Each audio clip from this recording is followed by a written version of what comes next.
So Samadhi, I think we last time defined some means either equanimity or integration.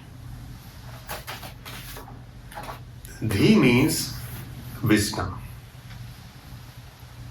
So wisdom with equanimity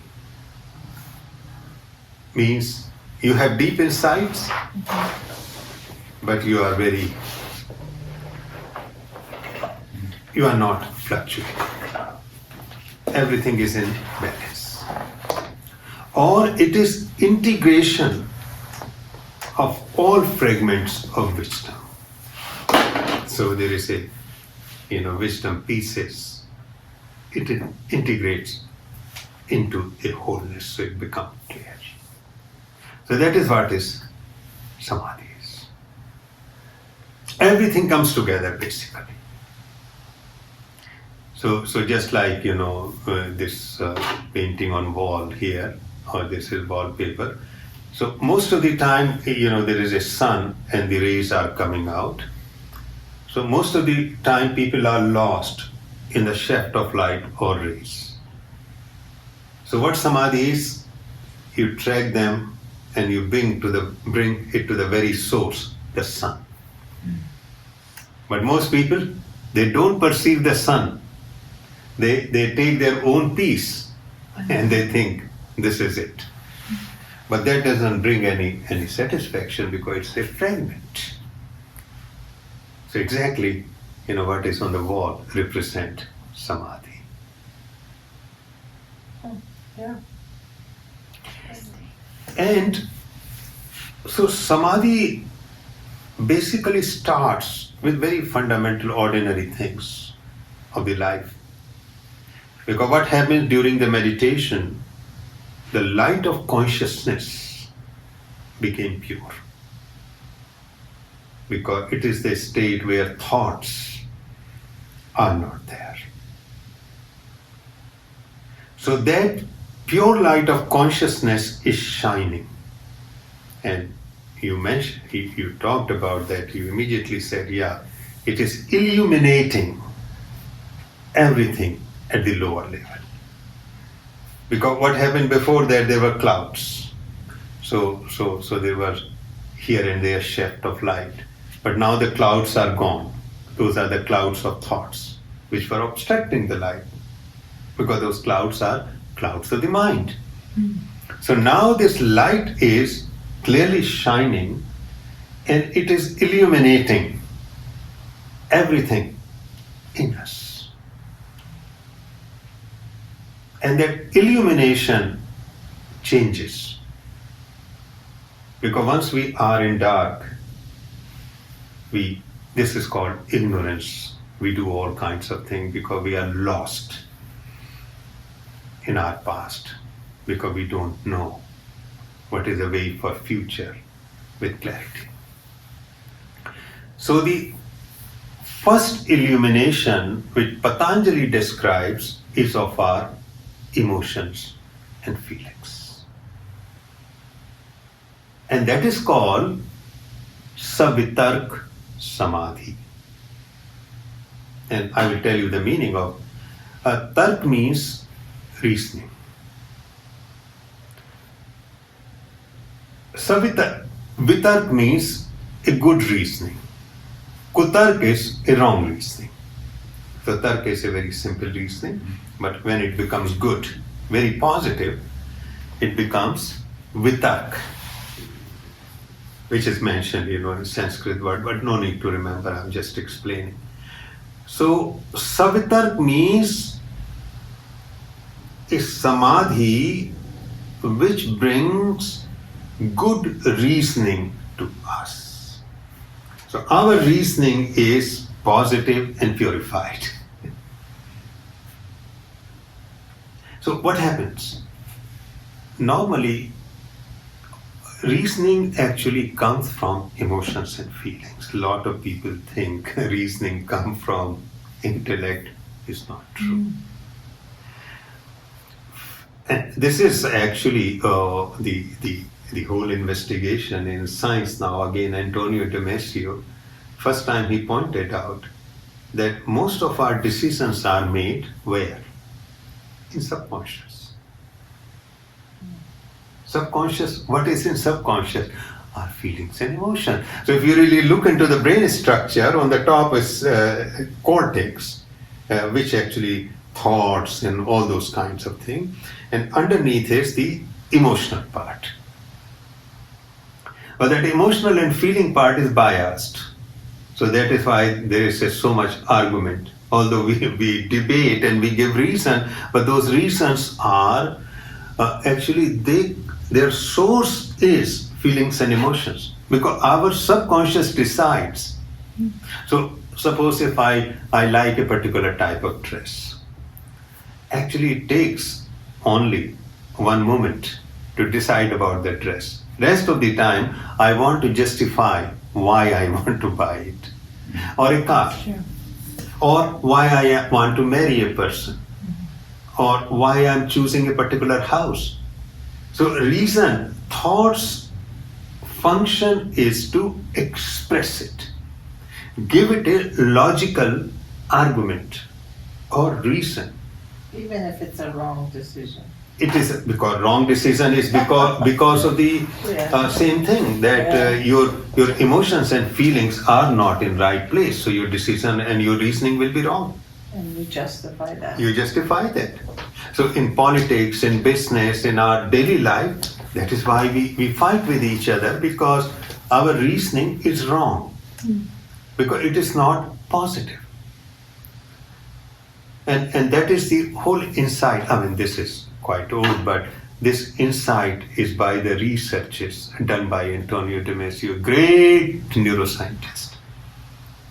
He said, well, what you call your thoughts, actually, the real stuff is this. This is more primary, more primal, because that is the older part of the brain which decides, and that is subconscious, and the oldest part remains unconscious. Is the subconscious conditioned? Like subconscious is conditioned because of our past experiences or our trauma and positive thing. So before subconscious is unconscious deciding, and then subconscious is processing. Actually, subconscious is the deciding. Unconscious is mostly involved in survival. Okay. Because that is what body's automatic physiology, although it will be affected, no doubt about it. But subconscious, our feelings and emotions are the primary part, but they are connected. But the first 8 years of your, forming that it is unconscious that decides and forms your subconscious. Unconscious and subconscious, because after that comes all the reasoning, cerebral cortex, but it is already set. Set, I know. In DMN. So you can see that actually we think, oh yeah, I'm a very reasonable person, but we don't know. And there was a book written about it, Blink. Usually our decisions are made in a blink. It's already decided. We keep on finding justification for it. Sometimes, of course, we say, okay, yeah, I was not reasonable because, we love other people. But more, we don't still 100% agree. We may compromise, we may adjust, but underneath, no. For subconscious, there is nothing like no. But conscious becomes no or yes or in between. So that we have to understand that our decisions are made at emotional feeling level or deeper. And then it comes up and then it is. So all music, all arts, they don't come from reason. But once we write them, scientific theories, they basically emerge. And as they flower, then we find articulation through mathematics, through philosophy, through all kind notes, writing.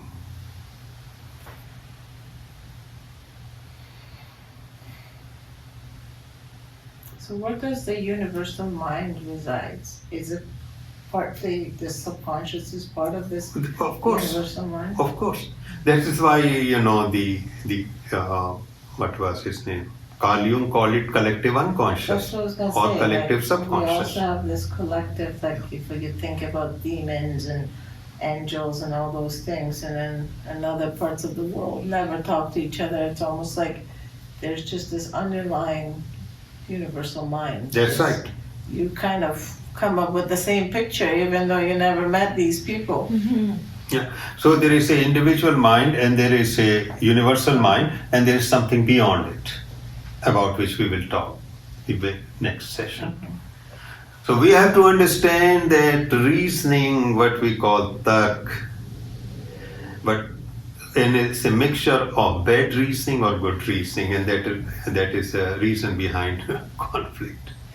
What happens in the samadhi when it is illuminated?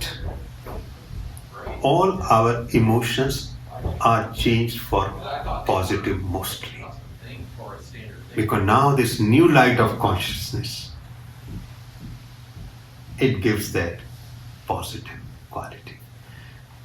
So in the past we were experiencing jealousy and hatred and violence and happiness and also love. It's all a mixture of it. Now gradually those negative, because brain is now, the positive channels are opening because that is what samadhi does.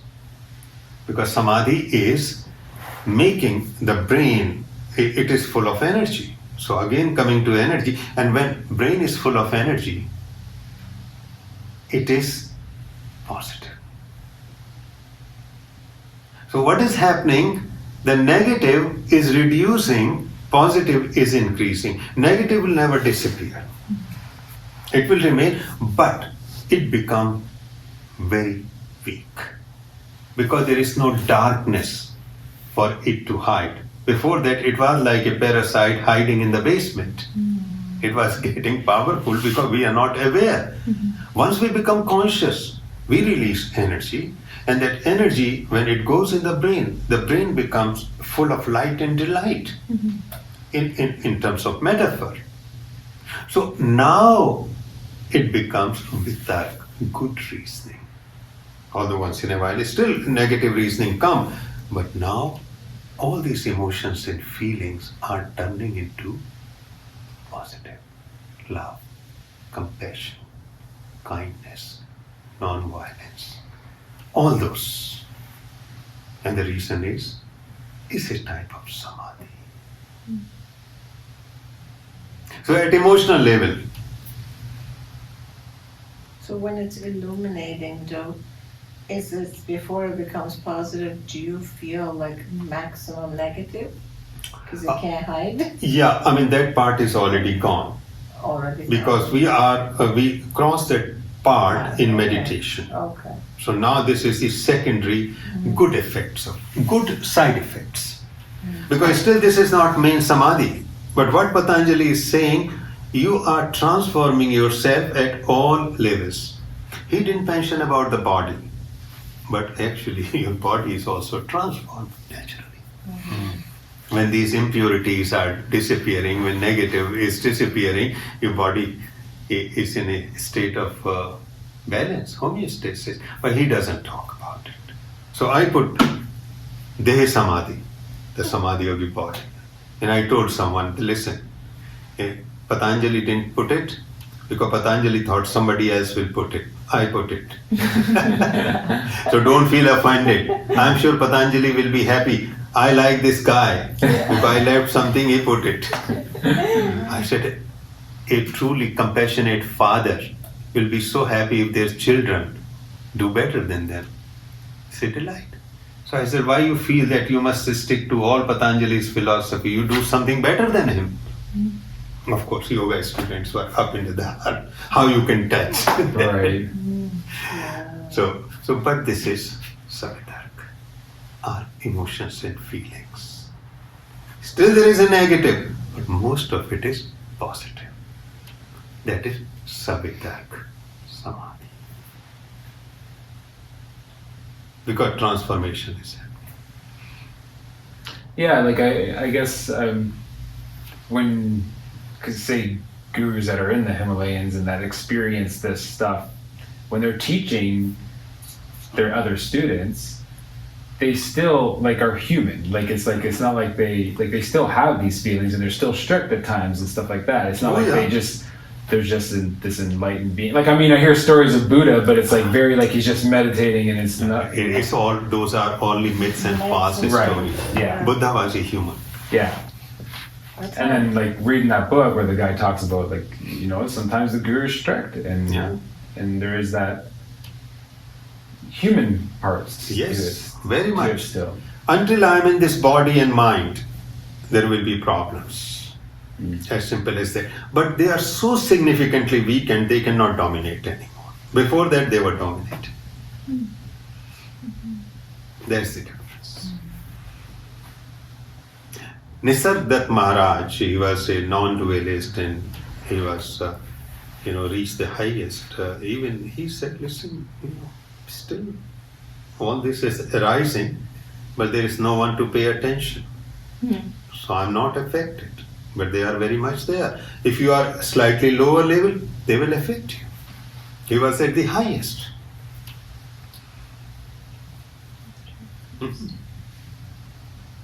So there is nothing like 100% purity that is only we project on our gurus and our prophets and masahas and sages. Because if the energy flows, even if it rises, it washes away. Exactly. It's just the flow. Yeah. There's no blockage like before. Yeah. But we stuck. Because our nature is fundamentally pure. From this point of view, our nature is not pure. From that point of view, our nature is fundamentally pure. So from spiritual point of view, yoga point of view, we came down from purity to impurity. From this point of view, we are going from impurity to purity. So from a spiritual point of view, we were already pure. That is why they say that in Yoga Sutra, I forgot that sutra, in which say that after these chitta vritti, the fluctuation of the mind, they will end. A yogi is established in its own nature, and that nature is pure. So Patanjali made a very clear statement, but I forgot in Sanskrit. Yeah, you showed us resting in nature. In resting in nature, we discussed in the first one. Yeah. What is that nature? This nature we are. So already that nature was there, but then we develop all kinds of things. Can I ask something then about energy? Would you say that energy is good or bad, or energy is just energy? Energy is energy. Because energy, when channeled or flows through particular patterns, it becomes good or bad. So there is still a good and bad aspect of it? Aspect at our level, but At our fundamentally it is neither good or not bad. Right, okay, yeah. Yeah, but of course, once we descend to individuals, then depending on my experience, my genetics, my epigenetics, and so on and so forth, it starts flowing. Because I'm just trying to look at it, like, I guess it's just the way we translate it in a way. Because, like, people talk about, like good or bad decisions too, right? But then is it a good or bad decision if it's stepping you into the right direction? Exactly. Thing is that good and bad decisions are there because they are because of our prejudices, bias, our experiences. So for example, energy, electrical energy is neutral, but it flows through electrical chair on which we can execute someone. So it can be seen as a bad energy. Right? Oh, okay. Yeah. The same energy brings love and the same energy brings hatred. Right.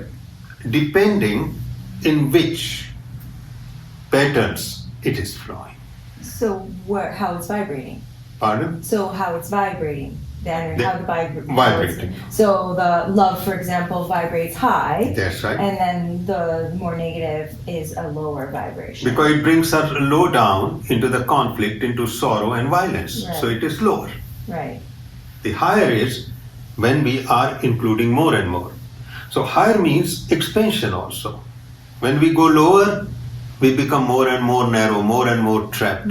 When we go higher, we expand more and more, more and more. Just like, taking a flight, aeroplane. So when we are ground, we only can see so much. Once we, fly, such a panoramic view.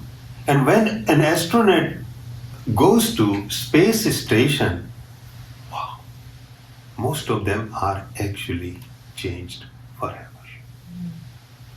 They forget about their, they are American or Canadian or Indian, and they say, this fragile earth, it's just one. I don't see any boundaries. It's true. We never had a boundary. Yeah. We created all of that. Yeah, and they look at the universe. So Oh my goodness. suddenly, they are changed. Same phenomena happens here.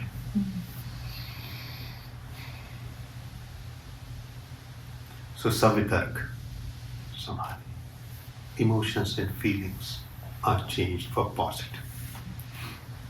The next Samadhi is Vichar, Savichar.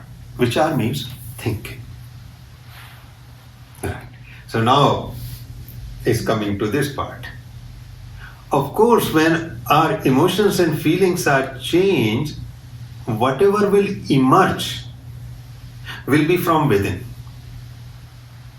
Because normally how we think, we borrow thoughts. I borrowed thought from my religion, my education, my parents, and quotations and whatever I studied, and we repeat it. And that is what happens, that we are in conflict. So whatever we express is, no, Republican Party is bad. No, Democratic Party is bad. No, the particular country is bad. Particular country is good. Because these are all biases. So for example, country like India, for the last 250 years it was under the occupation of British. So what happened? There was a particular reporting of India as superstitious, poor, and part of that is true also. But that is how the image was made. So automatically when you read articles anywhere, this is assumed it is already there. And these are some of the very respected journalists. Because we are conditioned by thoughts of others. But what happened here, our feelings and emotions are illumined,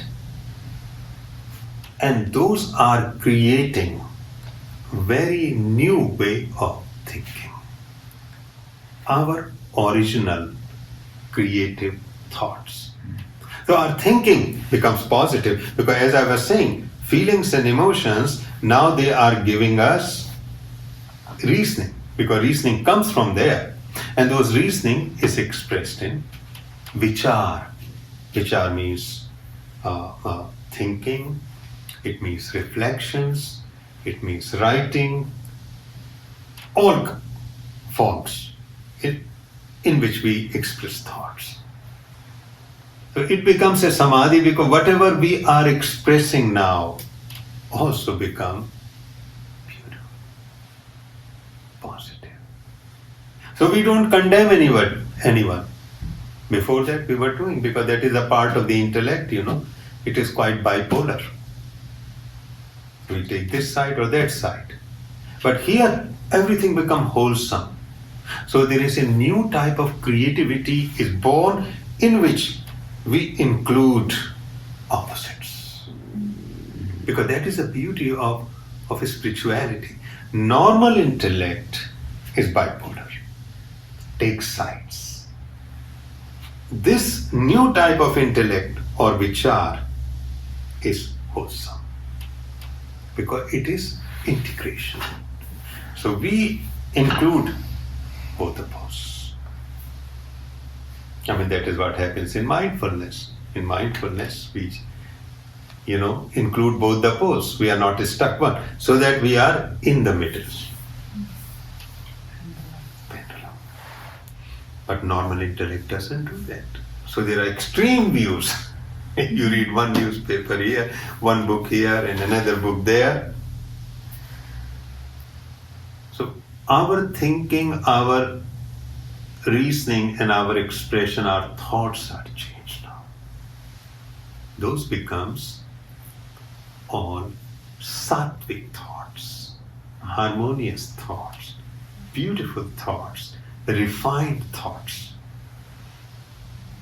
Because thoughts are three types. One is always negative. Tamas. Rajasic is egotistic, very active, plus and minus both. Sattvic is all harmony. Harmony of the opposite. And these are coming straight from source, opposed to coming from the That's senses. right. Of course, we borrow language and words from outside, but nonetheless, it is very original. It is coming from within. We are not borrowing it from outside. Do good or don't do bad, or we have to do this and that. No, all that, we don't borrow that. Even we don't borrow idea of love and compassion. Before that, love and compassion was selective. I love this one, I don't love this one. I want to compassionate to this one. Our compassion and love is selective. Here, selection is gone. Integration, samadhi. But that doesn't mean negative thoughts won't come, because we said negative emotions and feeling, but their power is weakened. Among all these things that are happening, do you feel a particular presence at the same time? Like, I don't want to say God, but do you feel some sort of Presence? presence? Of course you feel presence. Okay. Do you think what presence that is? My own. My own presence, Yeah. exactly. But it's just, yeah. Yes. But it's just something Fully new. established. New. Yeah. Yeah. It is, and it is effortlessly established. Now you need not to worry. Yeah. Because that is the part I was going to describe it bit Okay. later is coming. But Okay. you are very right. Your own presence. You live in your uniqueness now. And it is effortless. It's spontaneous. Your peripersonal space is forever now established. You vibrate with it. Just feels like there's just, I don't know how to describe it. Aloneness. Yeah, a certain aloneness. You are it's alone. just right there. Like it's just, you're alone, but you're not alone because of that presence. That's right. It just feels that way. But you are not cluttered with others' opinion, other faces, other images, other theory. That is totally uncluttered. Whatever is coming is from within you. Focused. You are established in yourself. Is it an experience or is it experiencing? Is it consistent? It is always experiencing now. Because you broke the patterns. Because once anything is in pattern, that is called experience. Experiencing is a flow, continuous flow. Experience is crystallized. So I have trauma. Trauma is now experience, because I'm going more or less in the same pattern. Okay. Yeah. Here, the flow is unblocked. So it's very spontaneous. So you kind of come in and out, throughout your day, Yes. right? Yes, If you need to interact, you're interacting, and then you kind of go back to this. exactly. Kind of like the meditation, but you're just on a higher level of it. Yeah. So you are basically constantly going up and down, whichever part is needed to be there to function in the world. I need to take this course one more time. Yeah.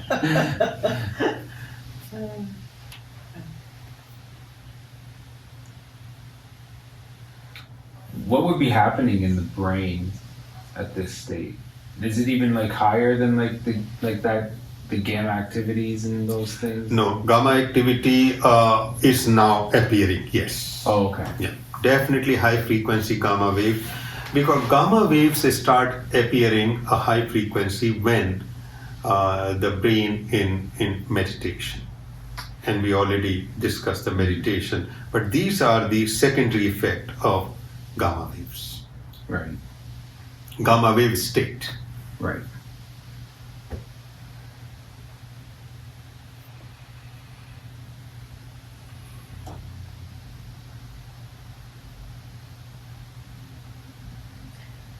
But you're right, like from this point on, it's almost like you're not in control. It is just bursting and it's almost like it's very spontaneous. Like, You are in control, but you are not in control in a way. Both. Yeah. Both. Because the thing is that whatever you control now, you know it is not by your control. This control is given to you. Exactly. Yeah. Yeah. So like you can go into the state, but whatever comes out from in the state is beyond your control. Yes. But still you have control because, you know, you have to respond to certainly, you have to make a cup of tea, you have to drive, all those. But you know forever that whatever you are doing is a part of that oneness. Before that, I was saying, I am the one who is the ultimate source of action. That thing is gone. Because you know you are the part of this oneness. So whatever happens is through that oneness. And this state experienced before you reach full samadhi, right? It's just like, Yeah.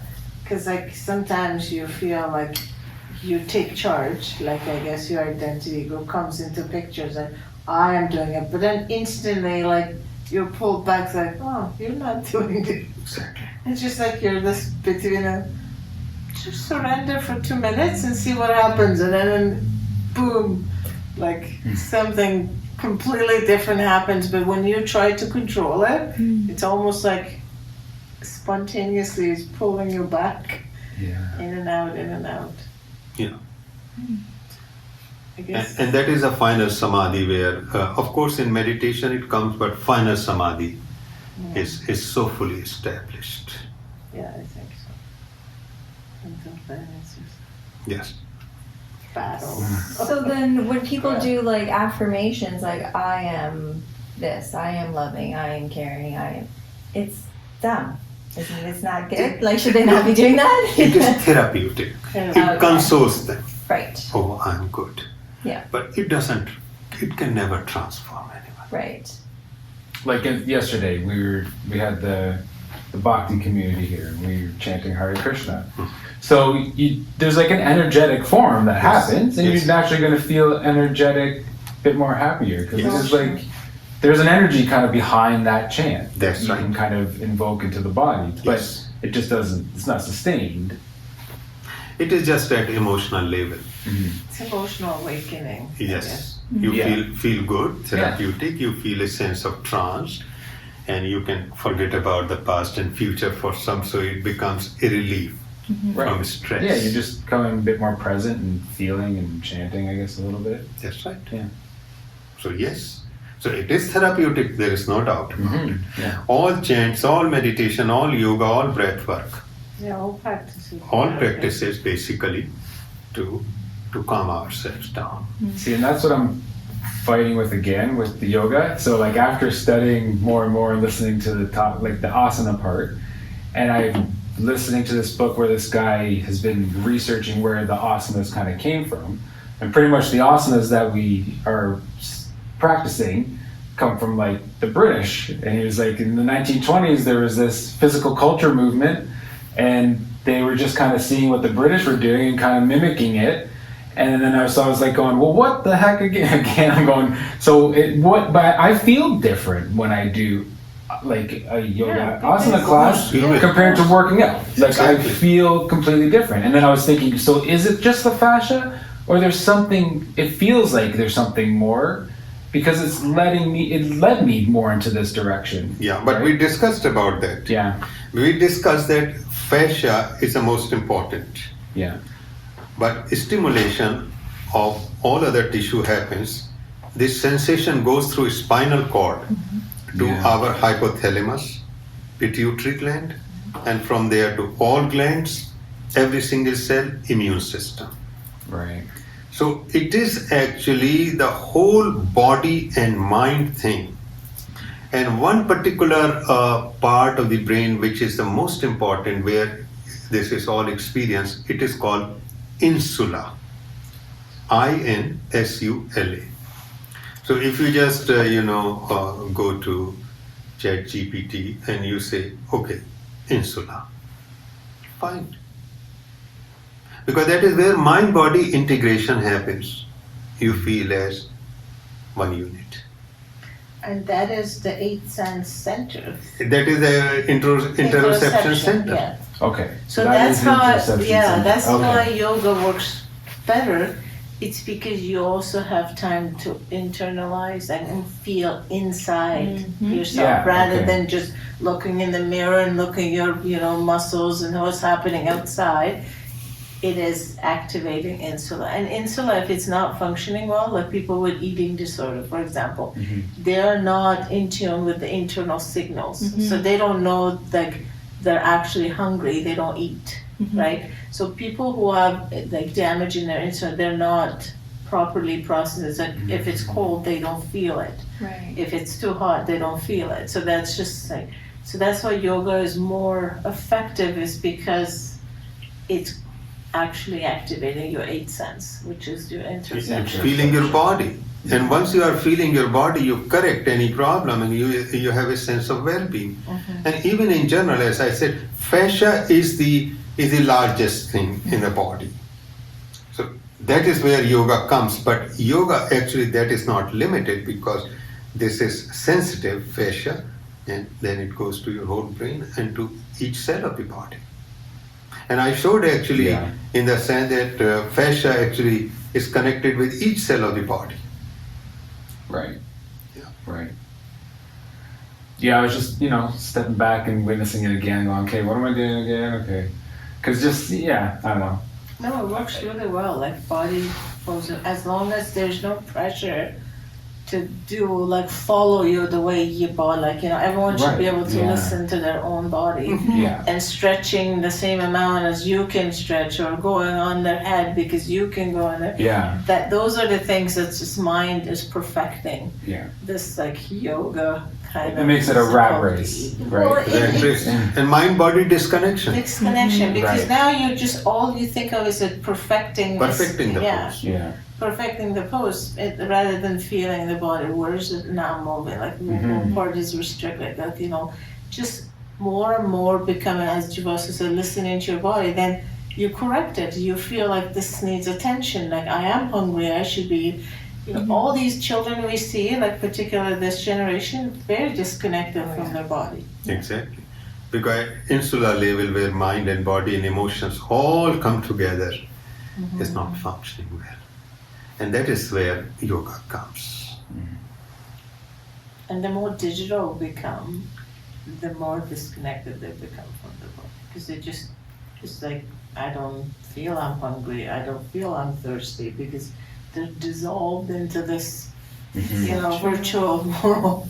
They don't eat when they should be eating, they don't go. Like I have a friend, I don't know, she has like a 3-year-old, doesn't go to washroom, like can't feel at all, like time to go to the washroom, like, number 2. And I told her, I said, you have to keep talking to her and just asking questions, so connecting her Right. back into the body, because sometimes, some sort of trauma you disassociate with the body, you completely stop feeling it.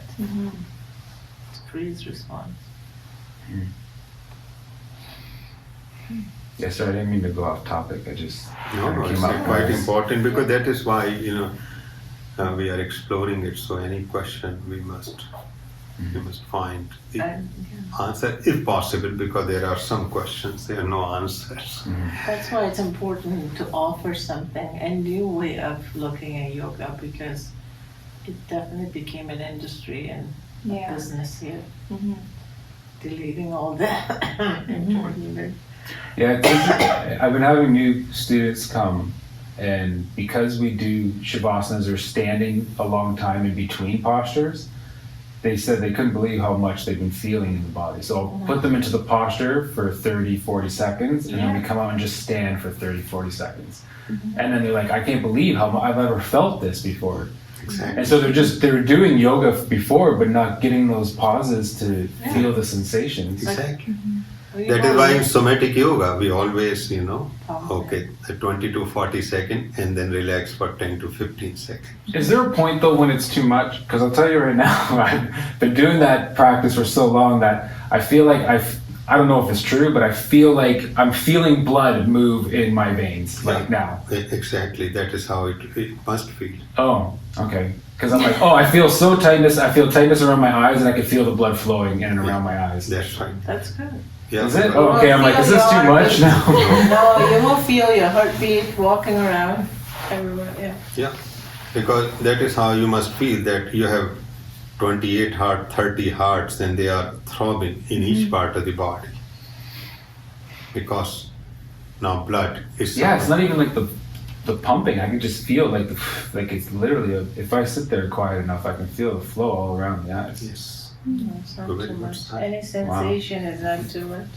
Yeah, okay. I was just like, well, because then, some of the part of the body needs to do its own thing anyways. Like, it's got to operate on its own. So, like, I'm like, am I going to get to a point where I'm controlling this and I don't want to control this? Or You can't control, but I think you Right. can listen to it. Mhm. It will send you. You communicate with the body a lot better than before. Your body will never let you control, right? If it's in survival or danger, Oh yeah, it no. will take over. It will take over. Right. Well, Yogananda, like, he stopped his heart, right? He could stop his heart. Yogananda? Yeah, it is Yeah. possible because they can master their sympathetic and parasympathetic nervous system. There were many people. Right. Yeah, I just think of him from his book. So those are the two samadhis, the reasoning, emotions and feeling, and then our original thinking based on that emerges. So we shun all borrowed thoughts, everything. What is the time? We have 5:25. Okay, great. So we have time. The third samadhi is Sa-Anand. Sa-Anand. Anand means bliss. So Sa means with. Sa-Vitark means with good reasoning. Sa-Vichar, good thoughts, sattvic thought, harmonious thought, refined thought, subtle thought, beautiful thoughts. And now comes Sa-Anand, with bliss. Because from where the bliss comes, where the joy comes, from where the happiness comes. Alignment? Huh? Alignment? Alignment, but what is, how to put it? What is released in our body which causes the experience of bliss or happiness? Pardon? Ananda? There are huge variety. Yeah. So there are approximately 20 to 30 neurohormones, neurotransmitter, neurochemicals. Once they are released, go in place. So taking cocaine, taking cannabis, or ayahuasca or DMT, people have such blissful experience. What they do? Those things, they release those neurotransmitters. So as I was explaining yesterday also, cocaine cannot cause any sense of high. Cocaine causes high because cocaine molecule attaches to what we call receptors in the brain. And once cocaine attaches, stimulates or activates this receptor, it releases dopamine. So suppose if I have zero dopamine in my brain, no matter how much cocaine I take, it won't have any effect. Interesting. Yes. Cannabis. Or if all your receptors already been filled by your own Is it possible that cocaine doesn't work on you? No, it will work, except in some people. People like Neem Karoli Baba. Yeah, some people don't have any. Very interesting story. So what happened, it was in 60s, and there was a professor of psychology in Harvard, Richard Alpert. He went to India, because hippies were going to India in those days. And he went to this Neem Karoli Baba. He has a little ashram. I heard of his name before. Yeah. Yeah. And it is on the banks of the stream. I went there twice. Okay. Yeah. But by then he died. So Richard Alpert goes and somebody tells him, if you want to meet a yogi, here is one. So they meet and he said, so tell me about you. He asked from Richard Alpert. He said, we are doing this, and we are doing LSD. He said, what is that? He said, you take it and you just, in this place and all kinds of things. He said, can you show me? He said, of course, sure.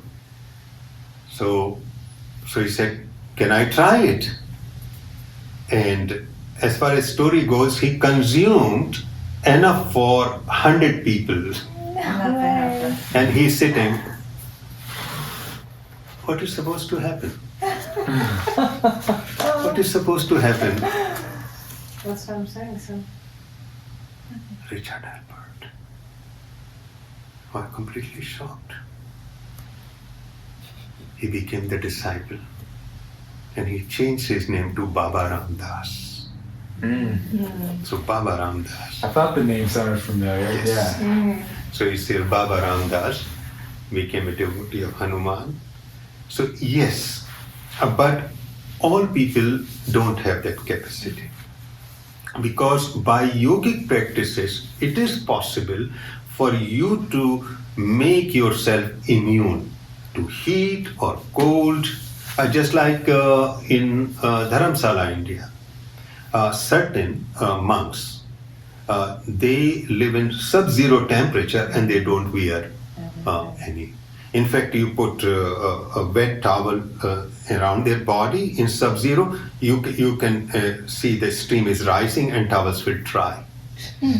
I just seen someone posted that the other day on Instagram. post like the He was on the top of the Blazing Himalayan and- mountains and he was like snow covered. Did you saw that one too? Yeah. I saw that too. Yeah. Frozen. Yeah, and I how I knew about it because I went to Harvard for Mind Body, and the founder of Mind Body Institute is Herbert Benson, a very big name and he went to shoot the video. So he showed us the video. He said, I cannot explain by any physiological means how it is possible. So yes, but it is not true for all. So if you give certain other realized people, they may be affected. But there are certain yogis, and Neem Karoli Baba was one of them. It's a beautiful ashram now in it. It is in the mountains. So when we get depressed, is it like we don't have enough serotonin? I thought our receptors are not working. And That's we're right. taking those in, so they put our serotonin back into the That's right. cell. Because what happened, because although still brain has enough serotonin, Yeah. but you cannot access it. Problem is, all the bliss molecules are now in our body and brain. We cannot access it. Why we cannot access it? Because we developed a pattern of thoughts and emotions. So we can access our brain only 8 to 10% at any point of time. So suppose this is the brain, right?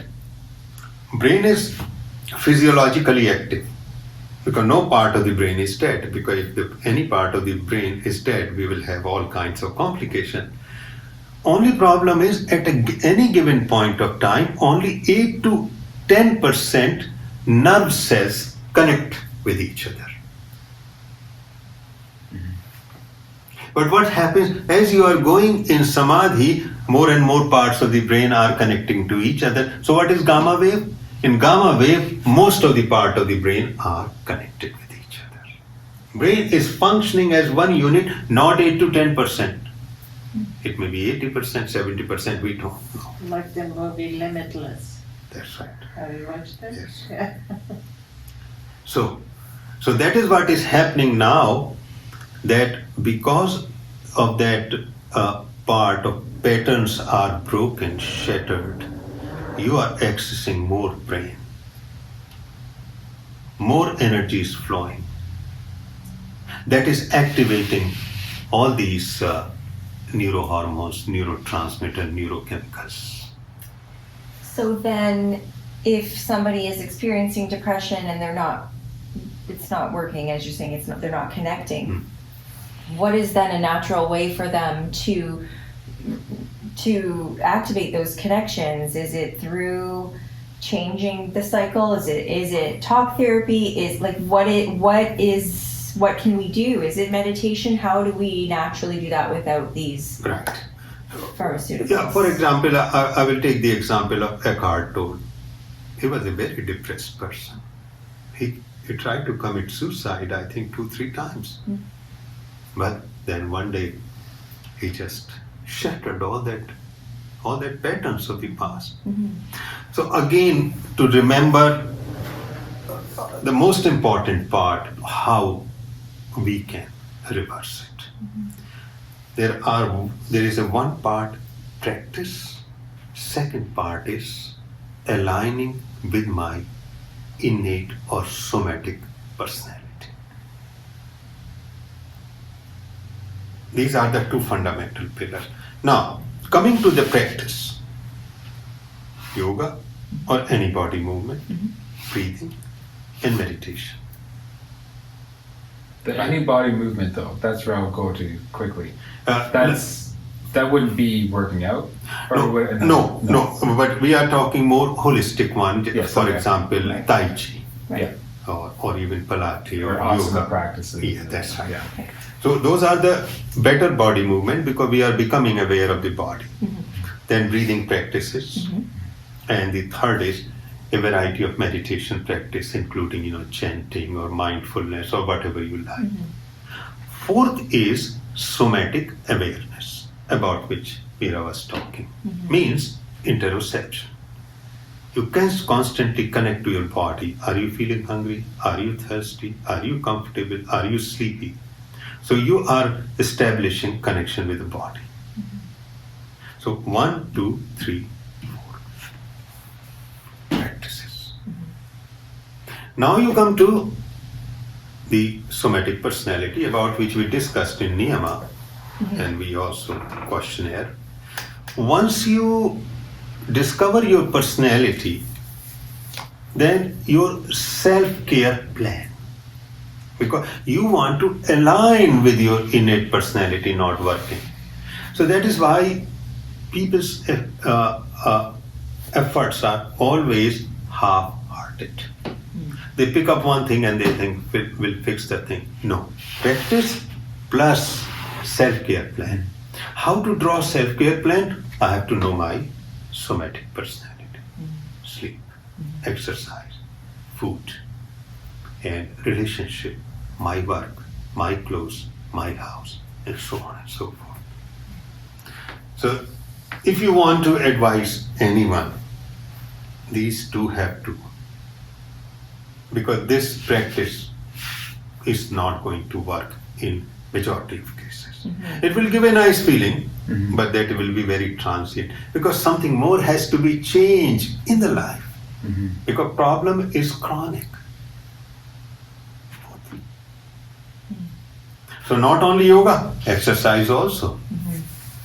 Yeah, because you could just bring these in and then you just programmed yourself to do these physical things. That's right. But if you're not reflecting of how they even affect your body, then you're not even going to know That's right. Because all you just did is become a machine towards this now. That's right. And that's how when I had, and why I asked was because I had postpartum depression quite terribly once our third daughter was born, and the doctor kept saying, take these pills, and I'm like, I don't wanna. And I did. I came out of it on my own, but it was all those things.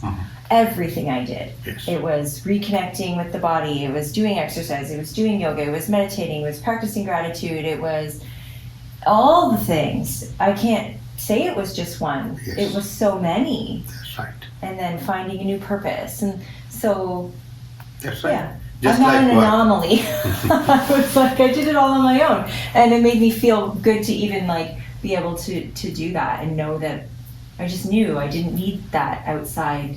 I knew I could do it. Right. Yeah. So that is the complete. Mm-hmm. And in mild to moderate depression, it will make.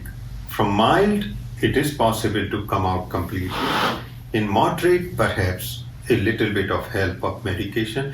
In severe, definitely medication. Mm-hmm. Because in severe depression, nobody will able to implement this. Right. Because they are so deep, they won't even listen, they won't have any energy. Right. In moderate, they may follow some. Mild, yes.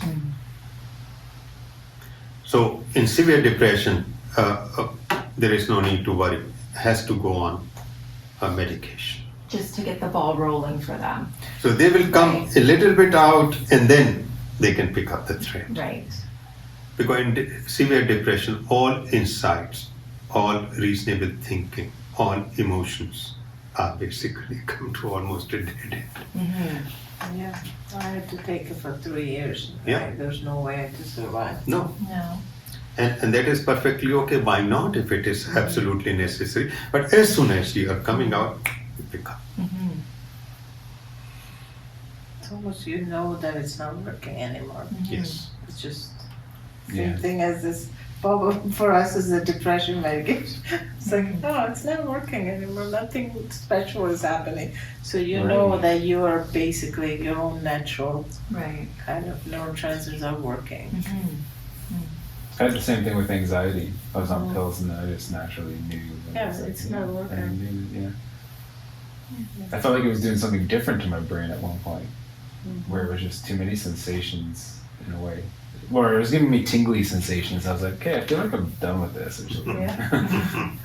Yeah. So that is what Anand Samadhi is.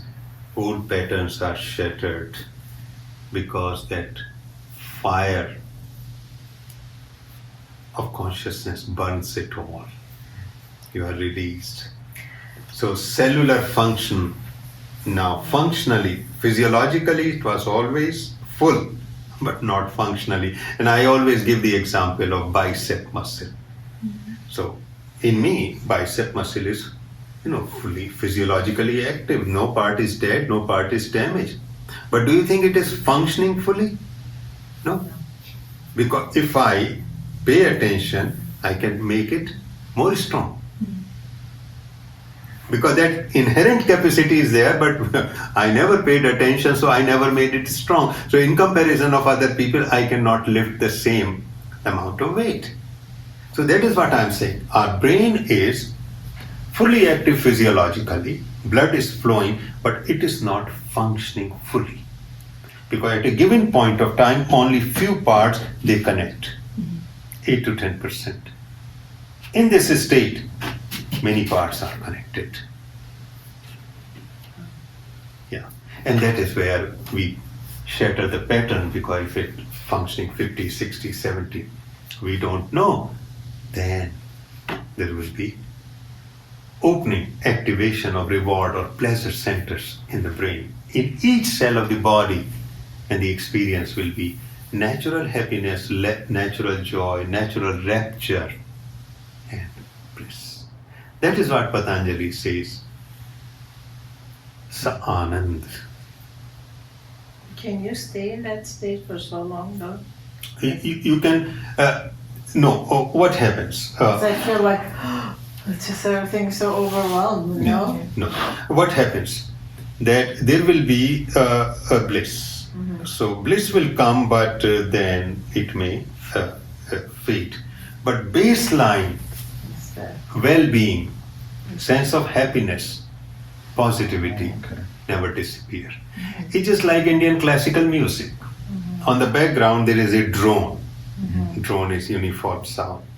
And on the top of that, this raga or classical music is played. So raga is equivalent to, that peak of the bliss. But even if you go back, Visuals. still you are well-being, positive, happy. So that's So this positive, happy, like what about Yuji Krishnamurti? Like Yuji, not J. He reached that state, no? oh yeah, Then why is he still angry though? because that Nothing was, beautiful but stuff that he Because- look like so much tension around. because that was his destiny. He was pure fire person, and he wanted to bring the body, biology on forefront, sub passion that he just wanted to destroy everything. He was a cosmic terrorist. He was. Like when you talk about bliss and beautiful, I just like, you see him, it's like, it's just, Oh, there's he, nothing. oh yeah, he was in total peace. He was. Absolutely. Okay. Because before he died, he told his friend, listen, can you go out and have a cup of tea? Come back after 1 hour. Okay. He didn't want anybody to Right. be around. And they guessed that he's deliberately, but they have to follow him. Said, just go out. Finished. Okay. So he did feel that beauty and everything. It's just outside. Look, But his beauty I was love very it. different. It was Yeah. not emotional or sentimental. constant. It was pure life. So that's what I'm saying. When you're talking about this bliss and beautiful, not necessarily is the beauty or sentimental feelings No. that we describe. That this person is going to be so lovey-dovey and so care. You know what I'm saying? It's just following your own nature, I think. Yeah. It's just In like fact, that these harmony. kind of people, they don't express that happiness because they are so lost, not lost, but absorbed in inner bliss. Yeah. Shri Aurobindo was so serious that you can't even talk to him. And he was in Yeah. that state. Yeah. So because that's what I'm saying, when you use those words, blissful, beautiful, Yeah. it's No. like that. We don't It understand. feels like ecstasy, Yeah. it's like Yeah. cocaine, but it's not. It's No, like, no. it could be quite, kind Serious. of serious. Yeah. Yeah. Internal sense of well-being. Of course, some of them are very blissful outside. Right, Ramakrishna Paramas, he used to dance all the time. Yeah, that's what I'm saying. Blissful. Because that's something that has to come to general public understanding that this bliss doesn't mean like, because a lot of people might get and feel that, but they feel guilty. You know what I'm saying? It's just like their image is not like, It's oh, the I don't experience feel of like being, source. so kind to you right now Yeah. because Right. you're so absorbed. But then you think, oh, like what kind of enlightened person can be so rough? You know? Right. No, they have a very Interesting. clear comprehension of their destiny, and that is what they Exactly. do. Yeah.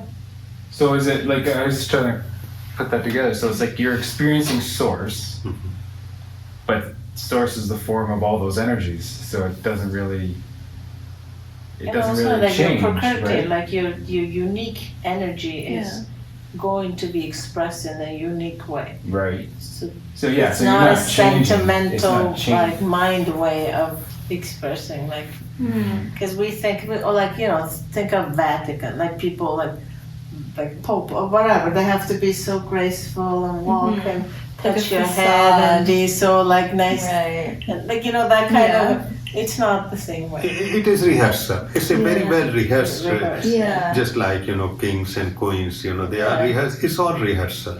Yeah, I heard that because they even teach you where to talk from. Yes. You have to be trained to talk from your heart. Mhm. And so they teach the tone. You tone your voice to a certain way so you vibrate this area.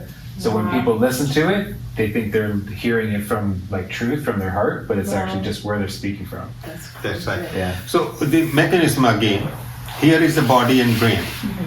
It was clogged with past patterns and thought and conditioning and trauma, right? And as samadhi is coming, all those are slowly washed away. So So each cell of the body and brain now is functioning more with its natural rhythm. So all those blissful center, reward center, which are the part of the brain and body, they opened up. So all those neurotransmitter, neurochemicals are flowing in it. That is where we experience bliss.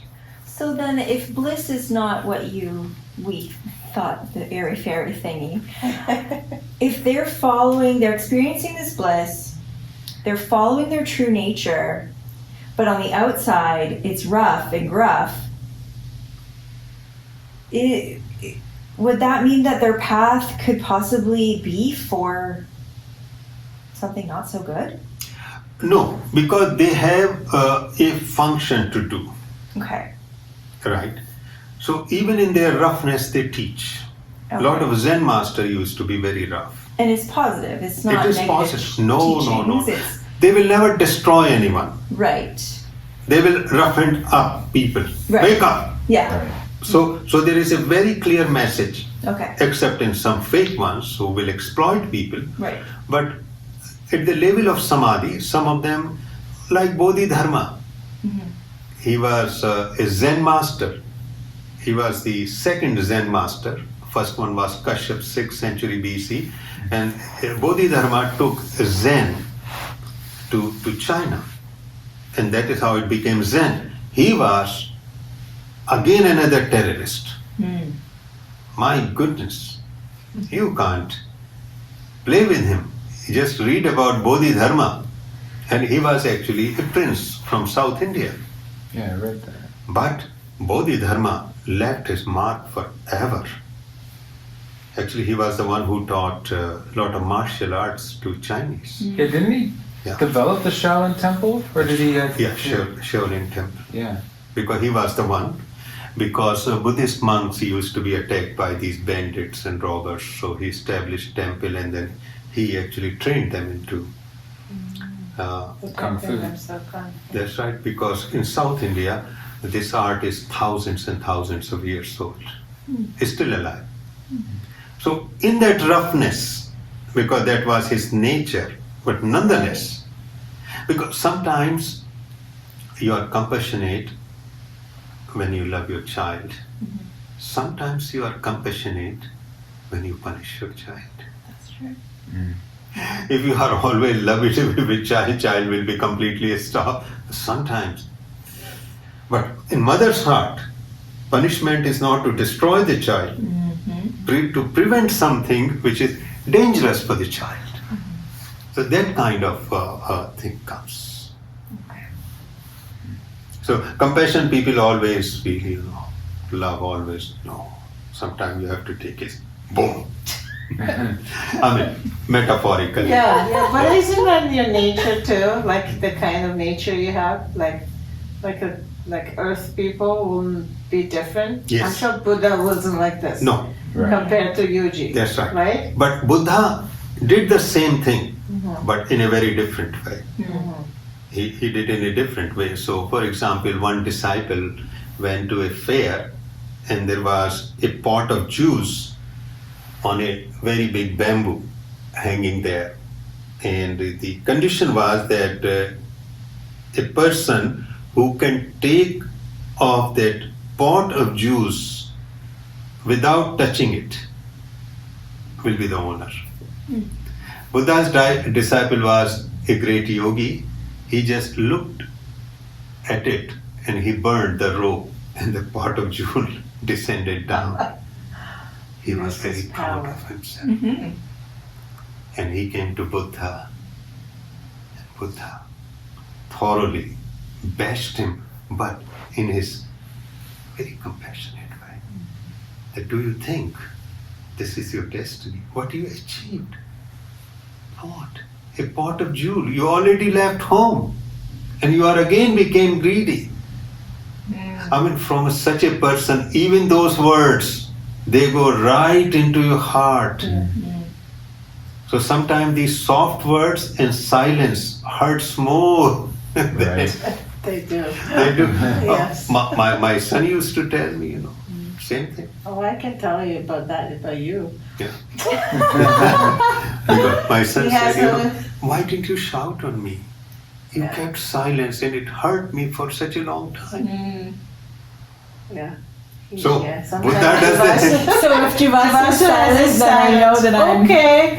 I'm in trouble. That okay? It's like, You say it all and it's finished. So Bodhidharma will do that. He won't miss his words and he just out, finished. Yeah. But other one, slowly cutting you. Yeah. Yeah. Okay. So bliss. And the final one, these are the ordinary life. The final one is Sa Asmita. Asmita means my own presence, about which you were talking. So Patanjali mentioned your very personal space, which is a part of your body which we lose it because we don't pay attention, comes back with a bang. You feel it always vibrating around you, effortlessly, spontaneously. Because our frontal part and parietal part, the side part of the brain, maps around 4 feet.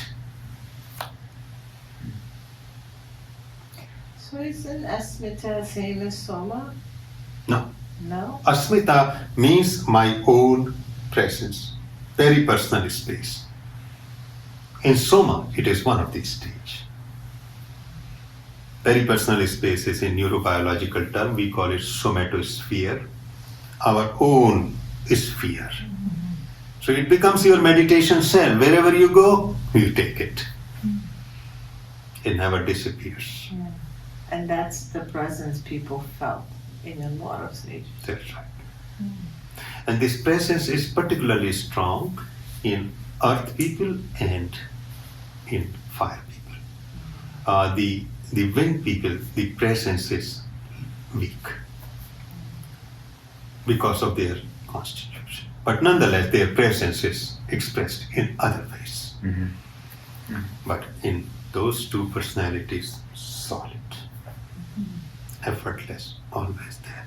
So we are living in our own presence. Wherever we go, we take this presence. It's our little home.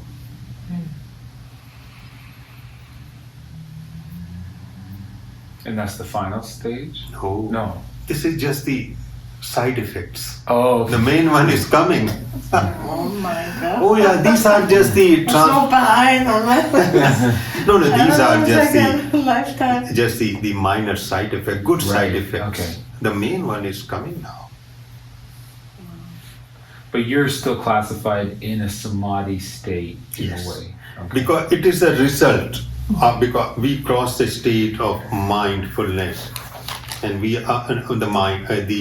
We cross the stage of meditation, dhyana. So now dhyana, when it is continuous, it is samadhi, and that continuous dhyana as samadhi is changing everything in you. So Patanjali didn't want just to go there.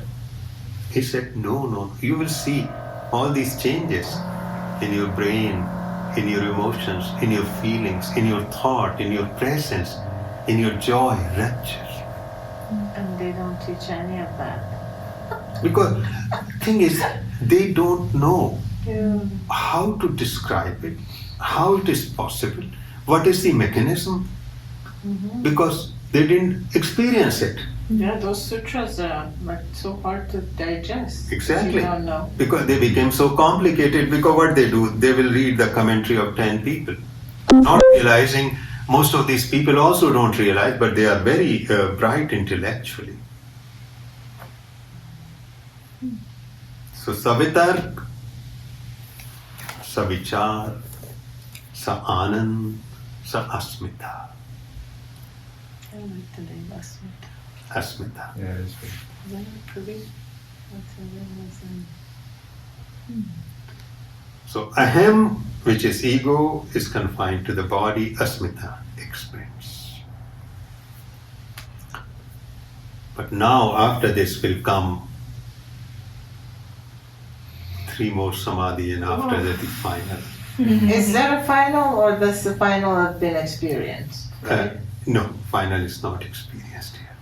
That's what I'm saying. Still we are going through Yeah. the 9 yards of lower samadhis. No, I'm talking about once we know the final, Mhm. that's the last person experienced that. But it's endless, right? It is endless because It there is could no be the end. next person can experience the next stage of that. No, actually because that No. is infinite. Oh, that one is infinite. Infinite. So after infinite, what happens? Whatever you experience is extra, is at lower level. Because that is completely beyond thoughts. So whatever you will become unique for is at the level of thought, because the same experience you can express thousands of ways. So Buddha will express in a different way, and another one another way. It depends. But at that level, it's all one. There is no difference. And this is possible through practice and following our personality. Yes. Yeah. Both. Both. Because only practice, no. And some people never emphasized on personality because they left home. They became yogi, so they were living according to their nature in any case, so they never emphasized on that fact. Yeah. But Patanjali writes about it. So that's why renunciates can experience it. Yeah. But without this other one, Yeah. we cannot. In society, living here. So the whole 24 hours, you can say, by combination, you are practicing yoga. Because once you are fine and you are following your personality and you are practicing for half an hour, 1 hour, whatever, you are basically 24 hours into it. Because you are aware of your body, you have self-care plans, so you know how much to sleep, how much to eat, and so on and so forth. So it's not yoga for 1 to 2 hours. It is 24 hours. Because you are in alignment with your body now. You are aware, you are conscious. But that is the part which is missed in most.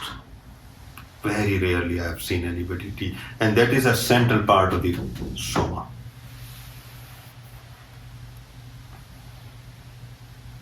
It's interesting because now I'm finding the last time I talked about doing the personality test where I said I was a wind. Mm-hmm. Yeah, I'm not a wind.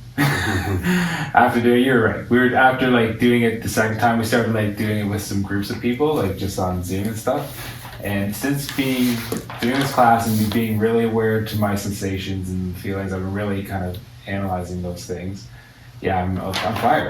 Yeah, fire and wind is there, quite strong. Yeah, but wind is that there. is second. Yeah, it is second. That is but second. Fire is.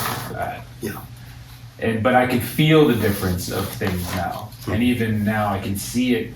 I noticed it in my teachings. I started filming some of my classes a little bit, and I could where I lost that confidence because I do like performing and I enjoyed those types of things, and I used to do that in my 20s and early. I used to be on stage and do those types of things, and I enjoyed that stuff, and I lost that, and then teaching, I could see it in me. It was interesting because I could see the passion in me while I was teaching. I was like, oh, it is there. Yeah. And then it was a whole different realization and then a little deeper awareness now, I think. And that shows where you can go with it. Creative action, wow, you can go anywhere. Because a time will come, once you explored enough, then you yourself will be taking creative action constantly. Maybe something very new will emerge out of it. Because that is where we become pioneer, because that is the destiny of fire. And if there is a wind element. Action, but creative action. And I notice even throughout the day now, I know what I can maybe, some adjustments I can do to balance, and so I'm starting to even play with that more and more. It's really interesting, and I find a different appreciation through things throughout the day since that. Yes. it will happen. Yeah, like every drive I come into Hamilton, I'm like, oh, it's so beautiful out there. It's just like every time, it's very interesting. Yeah. And don't ever worry about breaking the rules of any kind in these what you are teaching. Don't underestimate yourself because there is certain master who said this, so I have to adjust my thoughts according to that. If some original thing comes, you challenge the highest authority. I think that's what's With becoming respect. now. With respect. You are not saying that Patanjali is wrong, but you say no, there is another way of looking at it. You are paying your homage and respect, but not internal authority, because that is where most people they remain forever non-creative, because somehow they say, oh, Patanjali, a Buddha, a Jesus, how I could. Oh, you could, you have to. Because out of that will be born unique you. Right. They did the same. Right, yeah, I guess so. They did the same. Yeah. And I keep getting the different every time. And I'm like, I don't know what I am. You're opposite to him, I think. You're wind and fire, no? I feel like the more we talk about my imbalances, I feel like, oh, those are fire imbalance. So anger and like all those things, I'm like, oh yeah, then maybe I am a fire. But then I'll get like a high score on earth, and then I'll do it negative again, and I'll part. get a high score on wind, and I'm like, I don't know what I am. So I'm still searching. Yeah. I'm trying. Yeah, for your body type tells that you are definitely either fire or wind Yeah. dominantly. I'm I have quite a bit of muscle, That's so I feel like, okay, well that's fire. Yeah. And your physique, your body weight Yeah. tells that you are one of those. Because once you have dominant earth, you are going to be different. Right. Absolutely. Yeah. So either you are the same like, or maybe wind first or fire first. That is what we have to decide. Definitely earth is number 3. Right. Yeah. Or you just be like me, just earth. That's just it. Sometimes I feel like Earth. I don't want to do anything. Like I could do nothing forever and be fine. But then that doesn't happen, of course. No, that irritates me. I'm like, come on, what do you mean? Let's go do something. I'm like, Every time we're on vacation, I'm like, we're going hiking. I don't care. We're in Costa Rica. We're just gonna go see what happens.